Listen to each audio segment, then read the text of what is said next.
Welcome to Naturesque. I'm Michele Happy, and today I am out in the woods for a walk in the morning, and it's been really nice. There's lots of birds chattering. There were squirrels out, of course. One was really angry with me because I was getting too close to their nesting area, I am sure. But beautiful day. Lovely, glad to be out here sharing this. So last week, I was talking about my health journey, and I have already been successful so far. I'm on my way. Lots of bird chatter, and I've been finding that the other part of it that I need to explain is that you need to also be aware of what you're thinking, because that old brain thinking can get in the way of what you want. So for me, I want to get healthy because I have all these underlying health conditions that I need to take care of. And in order to do that, I not only do I need to make a decision and lock it in place, but then the next thing is I need to be aware that my old limiting beliefs are still there, and they might be trying to sabotage what I'm trying to do. So what we need to do, or what I need to do, is be very aware of what I'm thinking.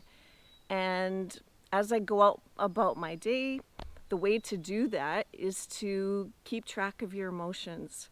So when you're not feeling great, when I'm not feeling great, I stop and I think, okay, what am I thinking, and what is causing me to feel this way? So there are two types of emotions that you can have. I'm going to categorize them for you. There's either elevated states of emotion or deflated states of emotion. And in the University of California at Berkeley, UC Berkeley, they did a study back in 2017 where they had a number of people that they used in the study, and they showed them over 2,000 short videos and recorded and got them to note how they felt when they saw those videos. And they ended up with these 27 emotions. And so if you take a look at that list, and I'm encouraging you to do that, it's 27 states of emotion, UC Berkeley. Take a look at that. You'll be able to easily categorize them into either an elevated state of emotion or a deflated state of emotion. So obviously we want to be elevated. We want those good emotions so that we can have this happy life and enjoy our lives. But we're also going to encounter deflated emotions.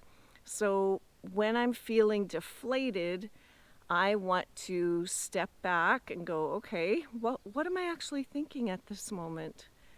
And when I looked at those 27 states of emotions, I kind of took a piece of paper, put them into two columns, and categorized them. These were elevated, these were deflated. And then now that I've kind of got a clear picture, plus I've added a few of my own to that list as well, I'm able to determine when I'm not feeling right, something's not right, and typically it's a limiting belief that's getting in the way. So when I made myself a list because I had so many things that were coming up when I'm trying to be healthy and be on this new health program. There were all things that, a couple of things that came up. One in particular was, I was saying to myself, well, I don't have a concrete plan to get healthy. So that is the other limiting belief that I have on perfectionism. So I need to take a step back and go, okay, I don't need to have a concrete plan. There's nothing saying that it's not going to work if I don't have the exact steps. All I need to do is take a step in the right direction, and then other synchronicities and situations will come up that will help me move along. The other one I had was, I don't know what to do, so why start? That was kind of the same as the other one, is When I first thought, okay, I'm going to get healthy, I've locked it in place, I want to do this, but I have no clue what I'm supposed to do. So what I did was, I'm just going to take a step. So I started making a morning routine. So I'd get up in the morning, I would have my apple cider vinegar every morning. That's something new that I decided to do. And I would go and practice some yoga. So that was just one little change that I made. And sometimes I don't practice every single morning, and that's okay. But it's a step in the right direction. The other thought that was coming up is I don't have the willpower. It's too hard. So I know that that's not something that's true. I have had willpower to do other things in my life.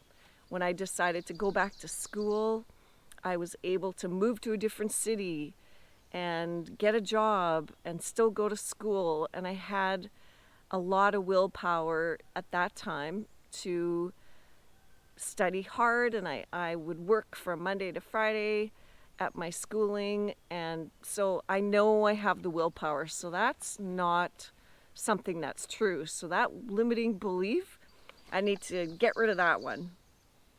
The other one is, at my age, my hormones are out of balance, so I won't be able to get healthy.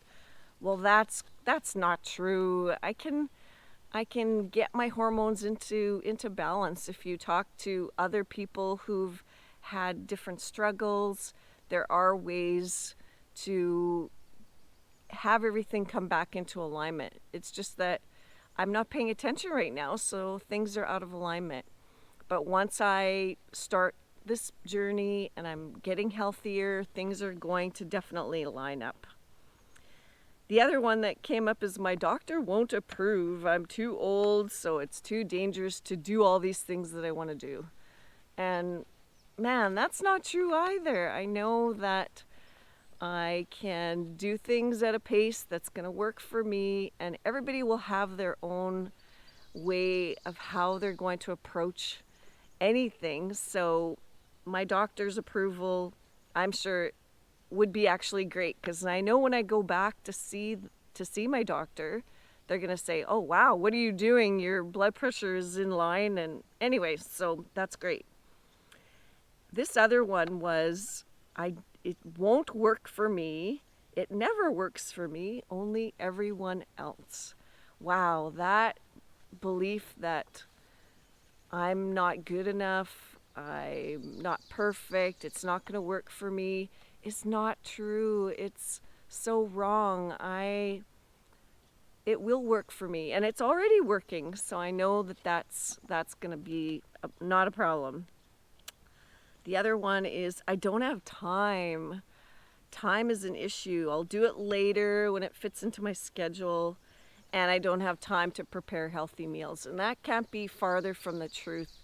When I think of all the time that I spend doing nothing really, sometimes just watching TV at night, or, just kind of wasting time.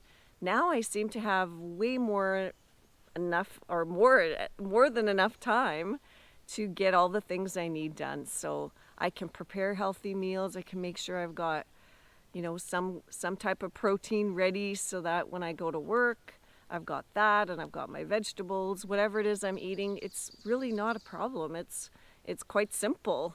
Once you get into the routine, it gets easier and easier. So now when I'm working on my health journey, and so first of all, I went ahead and I made a decision. I locked it into my mind. The second thing is, I'm going to need to really pay attention to how I'm feeling. So if I'm feeling deflated, I need to pay attention to my thoughts so that I can start reprogramming my brain. And the more we reprogram and the more we stop and make these new decisions, the easier and easier it's going to become. And I'm already finding that it's been a lot easier than I thought. And things are coming to me, and I'm having a lot of success. So that's a really good step. And now I'm here today. I'm listening to these birds. It's just been a really beautiful morning, and I'm going to spend the rest of the day out in nature. So if you have a chance to get out today or anytime during your week, I would strongly encourage it because it will always make you feel better, gets you grounded, and it's just been a really great morning. So I hope you have a wonderful day, and we'll see you next time. Thank you.